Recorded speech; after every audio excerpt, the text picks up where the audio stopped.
Hello, today's video won't be a review at all, and it won't be a comparison or shootout, it won't be nothing like that.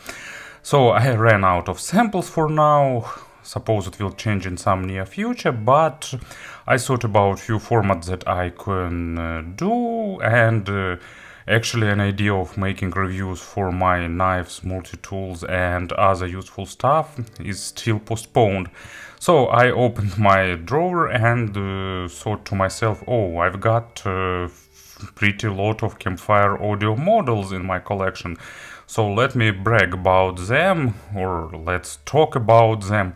Of course, I don't own every single model by Campfire Audio. Some of them I didn't have at all, like their new custom models, Equinox and Solstice, for example. Some limited versions of Andromeda I don't own too, so I'm not the biggest collector of Campfire audio models ever, but anyway, I've got a few, like, I don't know, about 10 boxes of models. Of course, some of in-ear monitors in my collection are left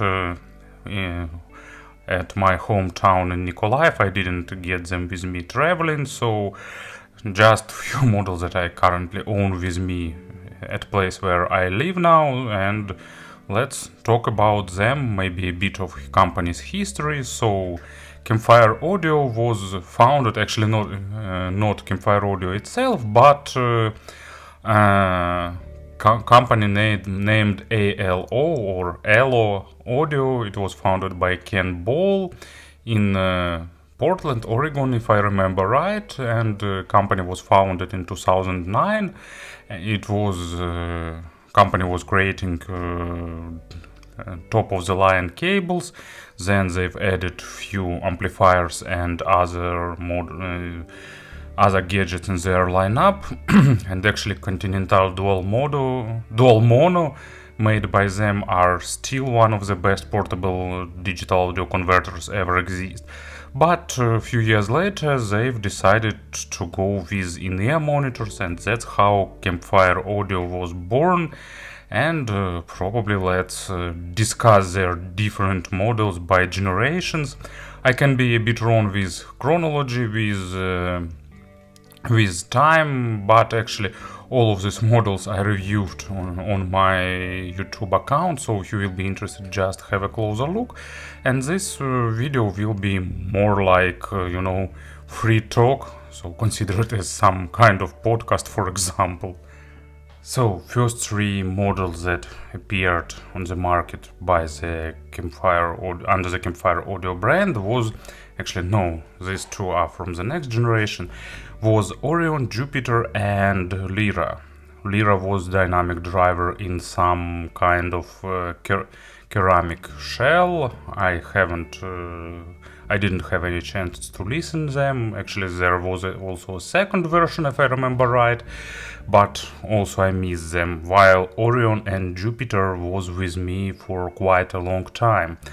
And let's open the Orion. Actually, as you can see, the first versions of package was minimalistic, but still they had that signature style with different cases used for different in-ear monitors, different color and small, really minimalistic design of the boxes, but with good polygraphy. So Orion was the most affordable model in company's lineup. If I remember right, it cost was $300 or $400 like so, and it was a single dynamic driver. In-ear monitors, actually, it made this in-ear monitors really interesting, and as you can see, they're still with me, so they are pretty unique in terms of sound. And actually later Campfire Audio didn't create anything like Orion, so unfortunately they are outdated, out of production, but I think they still worth your interest. So it's single dynamic driver tailored towards maximum resolution and neutrality, like Etymotix, for example, or other in-ear monitors like that. maximum focus on the micro contrast. It makes them really resolving, but at the same time it was problematic with poor records or with imperfect sources or something like that. Also, as you can see, it was the first version of Campfire audio shells. They are pretty well known for using the same shell in different models. Really short spout, so fit was problematic for many people, and sometimes I also had issues with fit, especially with first version of Andromeda. But anyway, you can see that from the start they showed that they have a great level of craftsmanship. They're really good in working with materials, so all that edges, bevels, and this shape was even stolen by some Chinese manufacturers like KZ.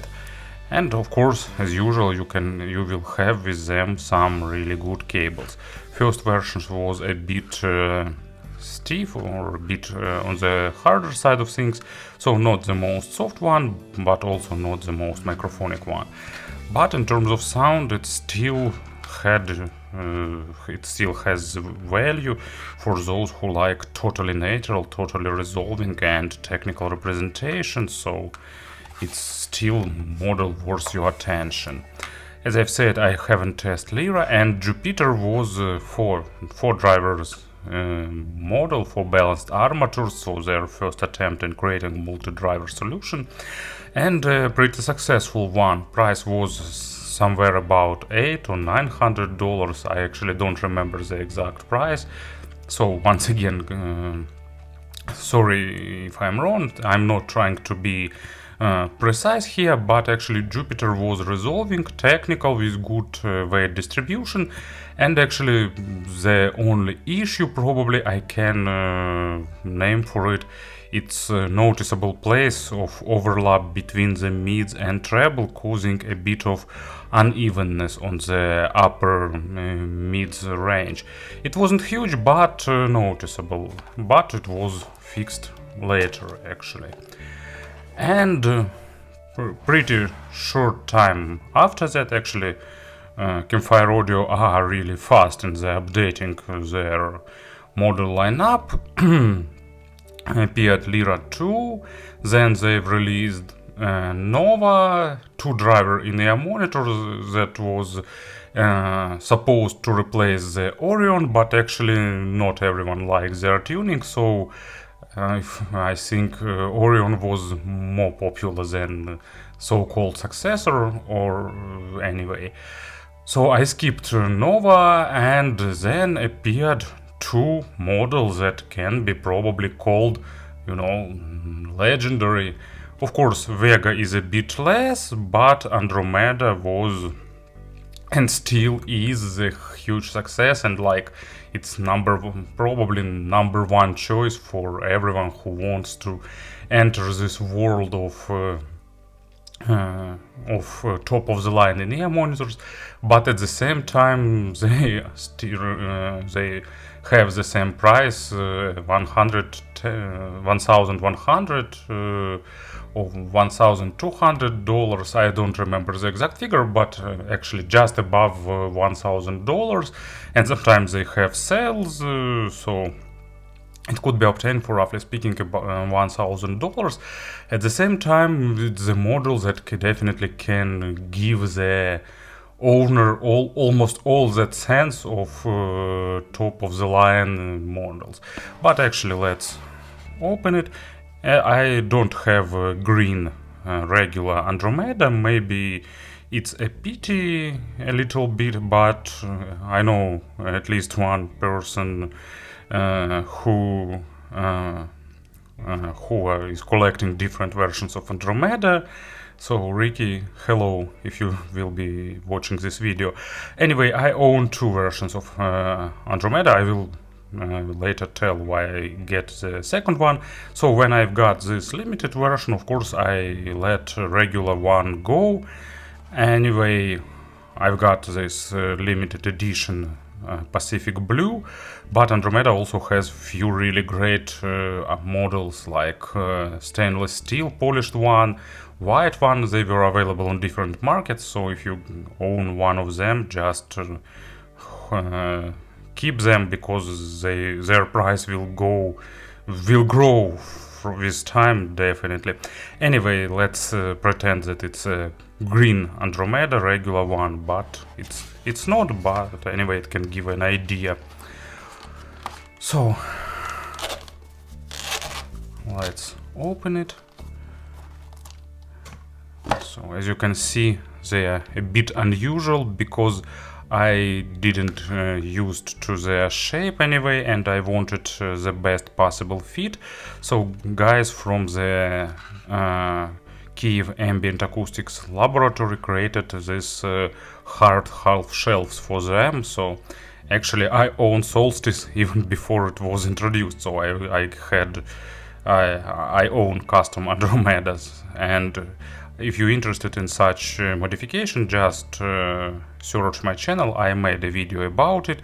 In short, it's greatly improving sound quality, but actually improving fit without changing sound quality too much. So Ambient Acoustics took measures to validate the sound quality with measurements, and that's why I've got them.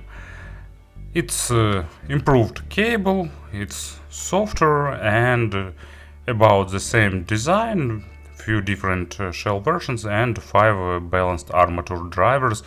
They fixed that problems with Jupiter upper mids, and actually they retuned them and changed the sound, giving fast, impactful and weighty mids, nice organic lows, and good expanded layered treble. So one of the most signature features of the Andromeda line, it gives you great treble, and great treble always means a lot of airness, lot of overtones, and lot of that small nuances.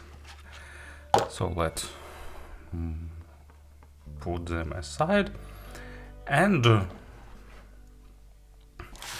not so many time passed, Campfire Audio introduced Vega, their dynamic drivers, probably created like a replacement for the Lyra, maybe not, but anyway, they offered a bit different design. So let's pull them out. Bit different design. You can see that shells are done in different style. So here they are, more extended spouts, better wearing comfort, so all that things, and of course dynamic driver with a different sound, with more accent on the low frequencies, pretty bassy in-ear monitors, but at the same time with good resolution on mids and treble, but with noticeable low frequencies accent. So actually their attempt to create a nice bass headphones, they will return to this tuning many times in future, but this one was one of the first attempts to create it, and actually pretty good engaging dynamic driver. Nowadays probably there are a few other interesting models in the world of single dynamic drivers, but at the time when they were introduced they were pretty unique and unusual. Actually, a small correction to the previous part, I did test Lyra second version. I have them as a loaner unit, so I did definitely test them, and their price was about $600 or $700, and it was pretty natural technical dynamic drivers with good weight distribution, so it was that model. And Vega was the first model with what is that name? Diamond-like crystalline carbon coating or something like that, and their price was $1,300. So it was a bit had a bit different price, so it was priced a bit above Andromeda, but it was the first experiment with unusual drivers, so they're still with me. And then appeared two models sharing pretty similar design, but belong to the totally different market segment. So Comet was the most and still is the most affordable model by Campfire Audio. It cost $200, and Atlas was created as a replacement of the above mentioned Vega with price $1,300. Vega was discounted to the 1.1 thousand, and it was like a bit shift in the models lineup, but they share the same design. Let's actually unpack them and talk about them a bit more. So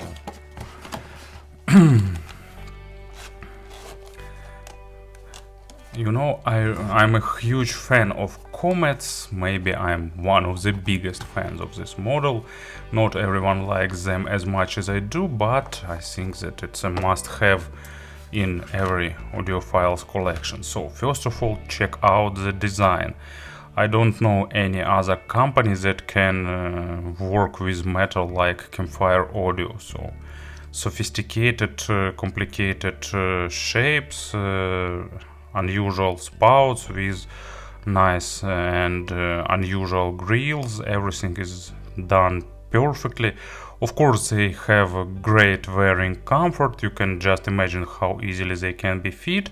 Actually, what I like about them that with them I can use really deep fit. So I'm using spin fits with smaller than usually I'm using large spin fits, but with them I use medium and just insert them deeper than usual. It gives me a better sound isolation and over-the-air wearing I use, so it gives perfect sound isolation and really good sound quality. And it was, if I remember right, the first model that used one of the know-hows introduced by the Campfire Audio, TAEC, true audio extension chamber, or true acoustic extension chamber. Don't remember the exact meaning of that word, but actually it's a single dynamic driver using some unusual receiver, but thanks to this TAEC technology it has, you know, almost non-armature like sound. I'm not sure were they intended to replace the Orion, but they didn't become the Orion's replacement, as they offers more dynamic driver-like sound with a bit more focus on the micro detalization, bit more forgiving, much more musical, with more weight on low frequencies, but at the same time it's still a balanced armature, so you will have a good resolution, natural sound. So the only, maybe not an issue, it's more of feature of this model. They are not really treble intense, and it's unusual for the Campfire Audio. Treble here is present, but extension is just average, so they are more comfortable than traditional Campfire Audio's tuning. So not everyone likes them, but for relaxed listening and for many genres, I really like them. You know, for me, this model stands out of any other single model. I don't know any other model that reminds me this Comet. You know, maybe Orthophone EQ8 has a bit similarity thanks to the siren armatures used there, but still this one really stands out from any other model. I can't even estimate their level, because for me I can easily compare them with some top of the line models. It doesn't mean that they sounding like Solaris, for example. It's just, you know, a bit of different type of tuning that stands out of all other measurements. But of course it's a bit subjective, you know, I'm just a fan here, so for me it's a great model. And Atlas, it was a single dynamic driver, built with drivers similar to the Vega, but a bit bigger, and of course with a retuned sound signature. So here they are. As you can see, they used new cable, softer, better looking, so everything is better. So almost same case shape, and but made bigger. So still that great level of work with metal. Actually later Campfire Audio will start making all spouts of all their models of the stainless steel using the similar grill design, so they found the technology allowing them to do that, and it was a great change for their models. So bigger driver, retuned sound, while Vega was noticeably V-shaped, and actually the fun feature of Vega sound was that they moving vocal forward, comparing with all other instruments, giving a bit deeper stage than traditional. This one was more natural in this aspect, but they are still bass-heavy model with really big, punchy bass, offering lot of low frequencies, and sometimes, you know, they reminds like big speaker setup with their sound, because you will have lot of bass, you will have the sense of like some big subwoofer working. At the same time, mid resolution and treble extension are still on the really good level, not balanced armature like, but actually later it was fixed, and I know you thinking about the Solaris, so yeah, it's true. But Atlas was, you know, it's not like everyone cup of tea, and not a model tailored for everyone. It's not audiophilic in any aspect, but it's a really engaging and fun model that I keep in my collection, because sometimes they sounding really enjoyable with many styles and genres. Next box is bigger than usual because Campfire Audio decided to release full-size headphones, their first and currently the last full-size model in their lineup. Name of the model is Cascade, and they've, you know, they reused many of their technologies and know-hows in this full-size headphones, starting with the package. Price is still about $800 if I remember right, maybe a bit more, a bit less, but anyway, I can be also a bit wrong with the chronological order of their models. If you're interested in the correct timeline, just visit their website. They have in the About Company section, they have exact list of models when they appeared. So inside of this box there is a case. As you can see, they just same package, just as small in monitors, just bigger. And here they are.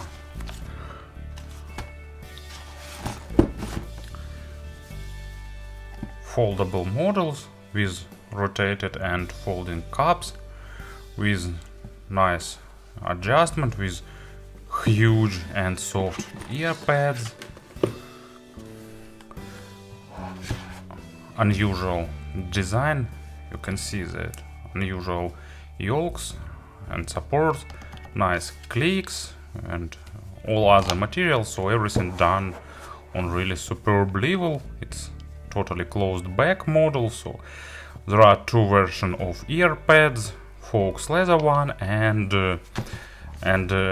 perforated fabric ones, so they also created to be easily replaceable and swappable, because you can change the sound of these headphones by tuning. There are some special pads that can be put here, and thanks to these pads you can change the sound, and magnets hold the ear pads back. So also a bit unusual connector, same that used in Sennheiser HD800 if I remember right. So really comfortable, really well built, really stylish looking, so you can easily see that they share the same style with many other Campfire Audio models. Default tuning is pretty basic, but you can change the amount of low frequencies by using the sound tweaking system. And reducing the bass, you can focus more on mids and treble, and they are pretty resolving, so not the maximum resolution, they're not tailored to be super resolving like, I don't know, some planars. It's still the dynamic driver, so a bit of added fun signature, but of course they're not lacking resolution or something like that. They are pretty responsive for cable swapping, and Campfire Audio have few third-party cables for this in-ear monitors, so you can do some cable rolling, you can change the ear pads, changing the sound noticeably. Besides that, a pretty good luxury model in the upper mid segment probably, so was maybe it's not the biggest success of company, but still pretty worthy headphones, offering actually offering the fans sound, the typical signature sound of the Campfire audio. Then things start changing faster, and Campfire Audio released their first hybrid in-ear monitors named Polaris. Actually, this is the second version of Polaris. I don't own the first one, but I test them. I had a loaner unit of the Polaris.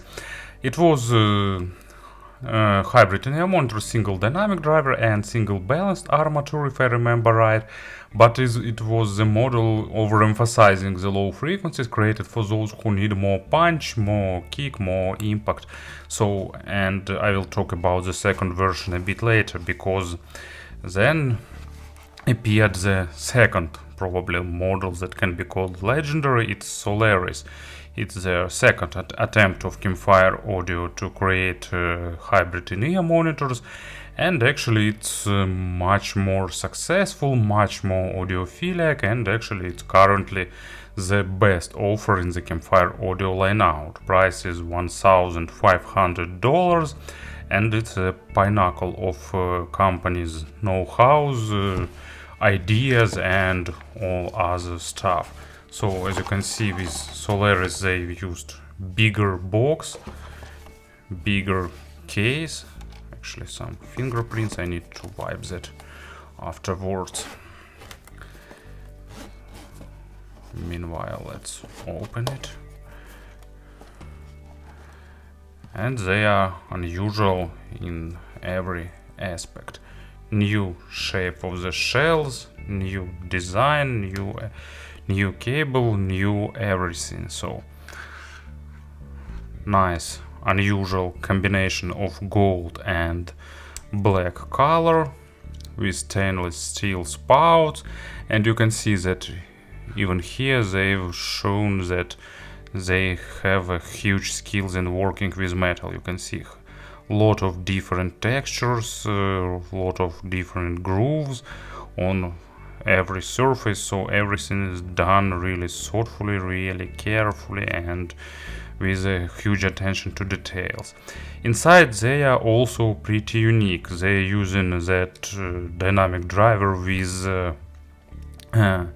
crystalline diamond-like carbon, or I don't remember the exact order of that word, for the bass and partially for the mid frequencies. Also for mid frequencies they have custom vented balanced armature and two balanced armatures for the treble and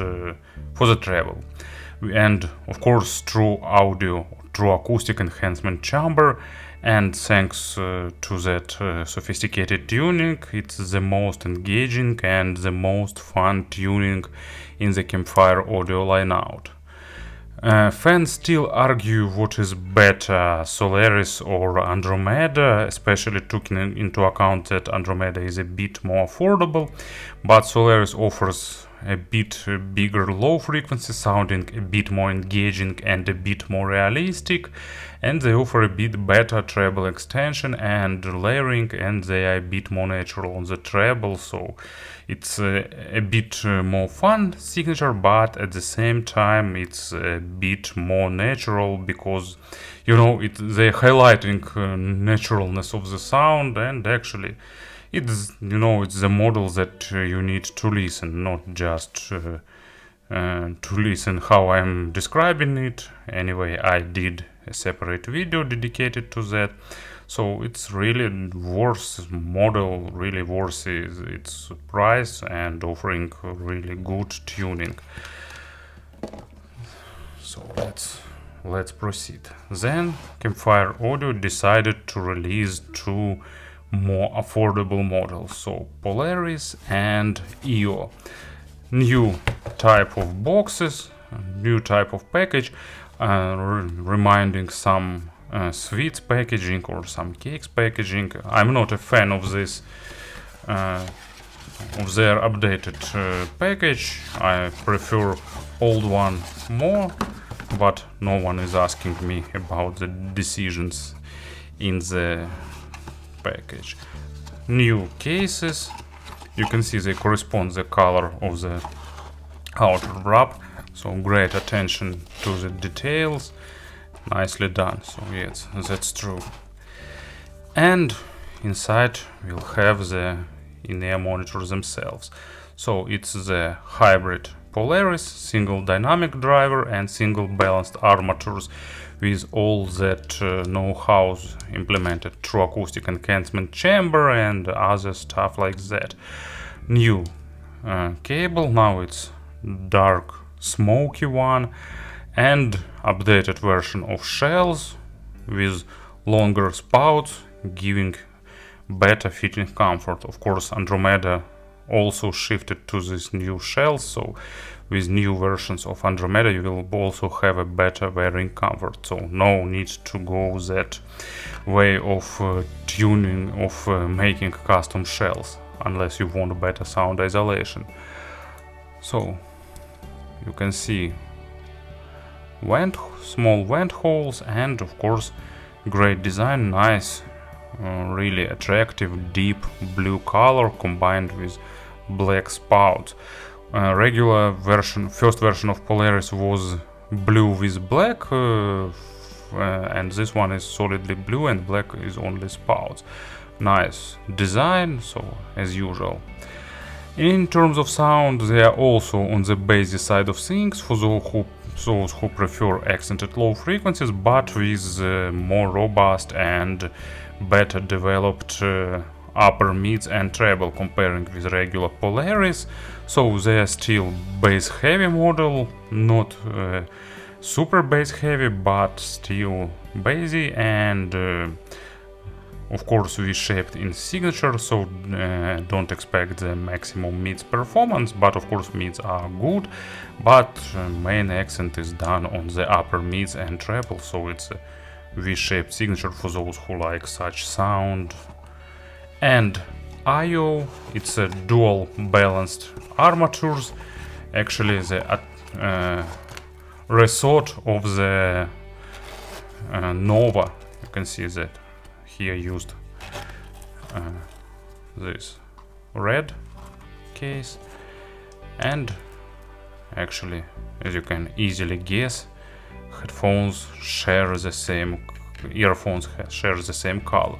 You know, outer wrap matches the shells, the case matches the color of shells, and also really nice, really unusual red. Not that typical red, but unusual tint of red color. And here spouts are stainless steel, polished, and looks attractive. They are also bassy with accent on low frequencies, but accent here is less than here. Here used balanced armature, so less weight, less pump, but still accent on the lows. And because of the less accent on the lows, mids are a bit more forward, so more mid-forward model, but still V-shaped. So it's basically two types of V-shaped signature. This one is bigger V-shape, this one is smaller, but still tuned this way. It's a $300 model, and actually some say that they are competitors for the Comets, but I still think that Comets are standing aside in the company's lineup, offering totally different sound with more forward mids and less accent on the low frequencies. So two fun models with fun tuning by Campfire Audio. And two last, but of course not the least, sorry for that cliche, but it's a rare chance for non-native speaker to use at least some idioms. So two models that blew a huge hole in my budget and almost devastated last year. It's two limited editions, so it's Andromeda Gold and Solaris Special Edition or Limited Edition, so it's two more expensive models. If I remember right, this one was $1,500 or so, and this one was close to $2,000, 1,900 if I remember right, but not sure. But anyway, I have no chance but buy them, and here they are. I enjoy them and I use them, and probably I will keep them in my collection. So Andromeda appeared a bit before. As you can see, they really laid off the idea of creating the similar boxes, and I really miss it. So even size is different. I really miss that small Campfire audio boxes. I really like them. They occupy less space on my shelf, and you know, it was a perfectionist paradise having the similar shell cases in terms of design. But here is Andromeda. Let's start with it. Sorry, need to fix a little bit my microphone. So it's not the typical limited editions that were created before, differing with only differs when the only differ was the color, but here they used different count of drivers. So while regular Andromeda has 5 drivers, this one has 7, and also this one is built using crossoverless schema, utilizing all the company's know-hows. I'm pretty sure that they will reuse it in some future, but now it was their first test ball. So let's check it out. Totally black package, black case, and you know, the main question is why it's limited edition gold if it's all black one. But anyway, I don't think it make much difference, so let's have it aside to free table a little bit.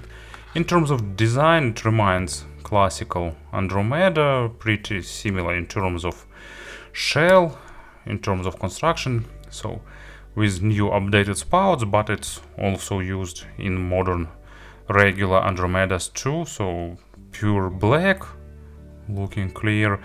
And the only gold part here is that small tiny screws. So anyway, it's still that familiar Andromeda, and also a small number showing that it's a limited edition, so you can be sure that it's true and they didn't release more items that they promised. Let's have them back. Actually, some time ago, they probably more than a few years, they switched from the spin fits to the final audio tips, and I think it's a good idea because final audio tips are better suiting the sound of these in-ear monitors. And in terms of tuning, they are more weighty on the low frequencies comparing with regular Andromeda, pretty close to the regular Solaris in terms of bass quantity, but a bit different representation. So here bass is a bit more drier and a bit more impactful, while Solaris one is a bit more weighty and a bit more punchy. You know, it's a small tiny nuances that is hard to express, but if you heard it once, you can probably get the idea. And another difference from the classical Andromeda is the better layered, better extended and more natural treble with a bit more accent and a bit more improved. So they are even more resolving and more clean.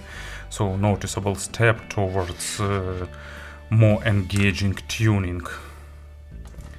And latest addition to the company's lineup and to my collection. Actually, it's the limited edition of Solaris. The main difference is design, of course. They use some sea shellfish as faceplates. Actually, I learned the name of that shellfish, then I forgot it because it's not that important, of course. And new custom case, a bit different, a bit bigger, a bit fancier. So let's pull them out and move aside. So now shells are pure black, no golden part here, but check out that faceplates, how great they are looking. Each has a unique design, each one is unusual, like, you know, it's why many companies like to use some natural materials like wood or this shellfish, because they always provide unusual, unique design. And inner part is almost the same as the regular Solaris, same wearing comfort, same spout, sound isolation, so not much different here. Also, they retuned inner chamber a little bit. They didn't change the amount and type of drivers, but retuned inner chamber makes them a bit more mid-forward, and thanks to this mid-forwardness they have a bit more weight on the mid frequencies, and because of that instruments have a bit fuller body and as well as vocals, so a bit more accent on the vocal, a bit more accented instruments, so a bit richer and more texturing sound. Difference isn't big this time, so this time the extra price is mainly because of the design, but also sonical difference is also present. So when I did A/B tests, I prefer to keep them. So actually it was my collection of Campfire audio models. Thank you for watching this video. Please feel free to comment if you own any Campfire audio models or if you'd like to have, so share some thoughts. Maybe I suppose I will find some ideas what to film next. Thank you for listening and have a nice day.